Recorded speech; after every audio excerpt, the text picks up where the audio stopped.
Okay, so this is in it. Your feet aren't in it, but your knees are in it, just so you know how it looks.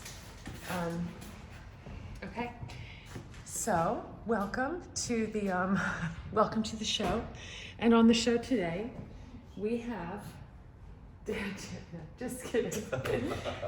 Would you introduce yourself, please? Yeah, sure. Thank you. I'm Dan Chan. I'm a multidisciplinary artist, community organiser, and drag queen based in Liverpool. And a lot of my work is around identity, creating spaces, and reconnecting with heritage, and bringing together the mix of everything that goes on in my life in different ways in a melting pot. Yeah. Now I'm gonna have to like very professionally walk back through the Yeah, shot, which of you know. Dan, we've just been talking about loads of things about identity and about your work and drag. And I was interested in getting your perspective on Saturday Town and on these pictures, because there's this intersection I think that you work in that has to do with fashion, with clothing, with the performance of self, and how that all kind of like comes through like your in your art. Yeah, through me. Yeah, through yourself. Yeah. So I think Saturday Town is a great fragment of those moments in time of capturing people, because I think clothes and the way people wear clothes is a way people communicate, and that can be through obvious ways. Like I look obviously very visibly queer. If you saw me down the street, someone might shout a slur, but I also kind of love that because I wouldn't want to dress any other way. And then there could be more things that are a bit more nuanced, like for example in like costumes for drag, I might reference my heritage, which is my family from Hong Kong, and I might reference that through colour or the bits of pattern. And I think some of those things are a bit more subtle, because it's kind of like, if you know what that is, then you know what it is, and it's kind of just connecting to people who are part of that group. And I think Saturday Town is a great way to, you can kind of see there's almost like a subculture happening right now of these young queer people just expressing themselves. And if you can kind of look back to like subcultures in the past where there's like this kind of explosion of identity, and I think there's an element of that in my approach to costume making and visual storytelling, because it's just a way to communicate and talk to people just without using your mouth. And it's just layers of storytelling. So for me, a costume is a layer of storytelling, and then movement's a layer of storytelling, and sounds a layer of storytelling, and they all come together to create a narrative. And then again, I guess that is kind of like in my normal clothes out of drag, because I'm the same person when I put on the drag as I am out of drag. I'm still loud, and I can still be obnoxious, but I think it's just an extension of myself, because as someone who's non-binary, it's just that kind of feminine expression, but just at a heightened level, because it's for the stage, so I want to do it for the person at the back of the room as I'm doing it for the person in front of the stage. Yeah. We were talking too about this idea of glamour magic, and that in Saturday Town, I think that there are themes, and I'll just come and get the shot. Like there are themes that come up for me that have to do with witches, with a kind of with people who I think are they think about magic, and they're wanting to use magic in the way that they're being, in the way that they're kind of sharing themselves. And what do you think about that? Well, like, I just think as an artist, you're just channeling the creativity of whatever's happening in the world, you're just processing it, and then it comes through in whatever your practice is. So you're like a vessel for that to come through. And as we were saying about glamour magic, it's like transforming one thing to another, regardless of what that is. That could be like as simple as putting on lipstick in that might make you feel confident, you know? Or dyeing your hair. Like I have here, I've just got these bleach bits, And afterwards, I was like, okay, I feel great.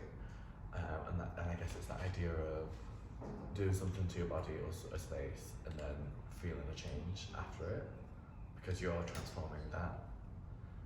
And then when that comes to like drag for me, when I put my makeup on, I generally just do the same face because that's what people see me as and that's the face I like. And then I'm doing the same steps every single time in the same way, almost like a recipe, almost like a ritual.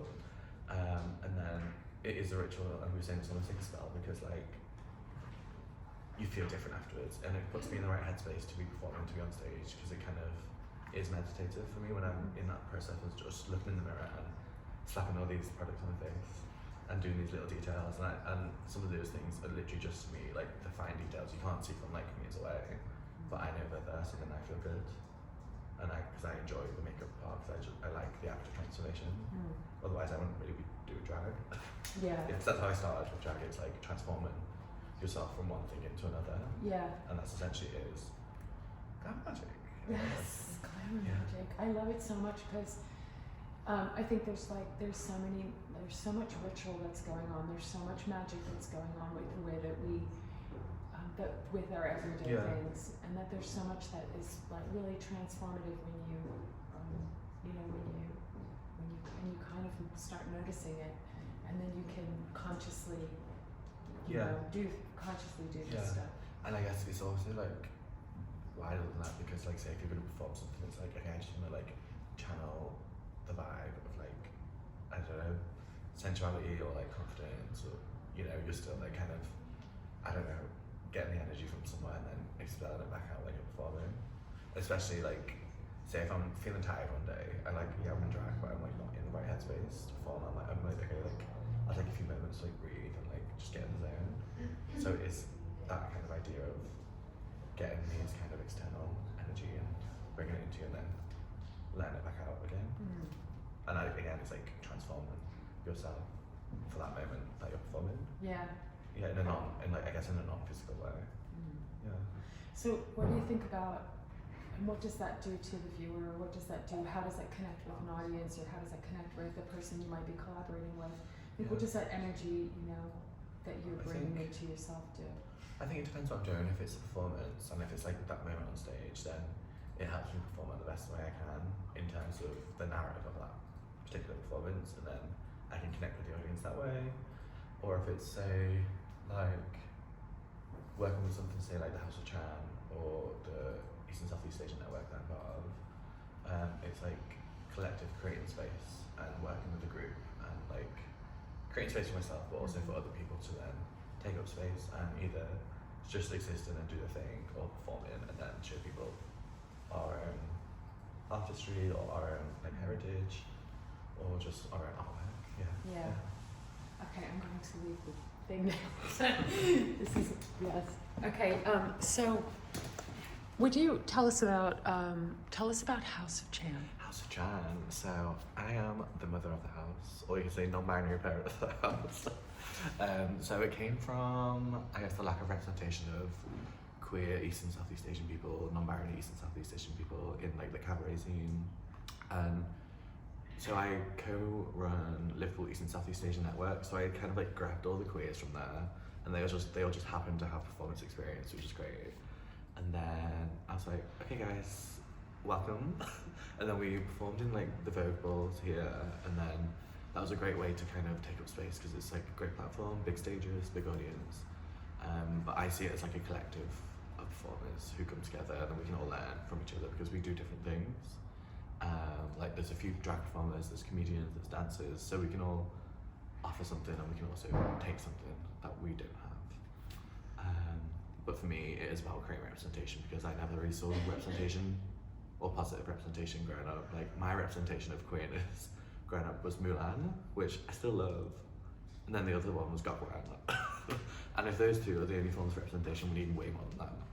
And I think it is on the rise to be good and like authentic, but there's still way like so much more work we can do to do it. Because for you that you have this lived experience of understanding how important it is to see somebody. Yeah. I guess how does that come into what you do? I think it's like is one of the main motivations for like putting like a cabaret show or even with the House of Chan is because you're creating space for people to express themselves, but also for people to connect with the artwork or you to connect with the audience. And I think representation provides people with the idea of hope or the feeling of hope and space to create community and connect with other people like them or not like them, and then they can learn that way. Yeah. Because like I think there's one thing of creating work like based on your identity. You can kind of connect with people who relate to it, or you can be a kind of a form of like representation, and so people can learn about that. So people might not necessarily know about like much about like Chinese culture, but then I express that through costume, and then people learn about those costumes and kind of take those things away from it. I love it. I'm obsessed with the whole thing. Yeah. And And I guess the witchiness. Some people in my family have like, one of my aunties, she's like, ooh, good vibes, energy, Reiki healing and all that stuff. I guess that's me, because now I dress like one of the aunties. But yeah, like things like that have always been on like are you channeling your witchy auntie thing? I know, I'm just channeling me. Maybe subconsciously. But yeah, I guess it's always been on my radar, that kind of outlook. It comes through and it just comes through, I guess, because I'm just like, just go with the flow, and things aren't that serious. Like, it's just clothes. Why do you think things aren't that serious? Because it's a piece of fabric. Like, if you don't like it, you can just take it off. Yeah. No one's forcing you to wear it. You're literally choosing to wear these things. So choose things that make you happy. And also, if you want to be comfortable, be comfortable. If you don't want to be like comfortable and you want to wear something really fab, wear that. But yeah, as you get like, as long as you get some sort of joy from it in some way, do it or wear it, because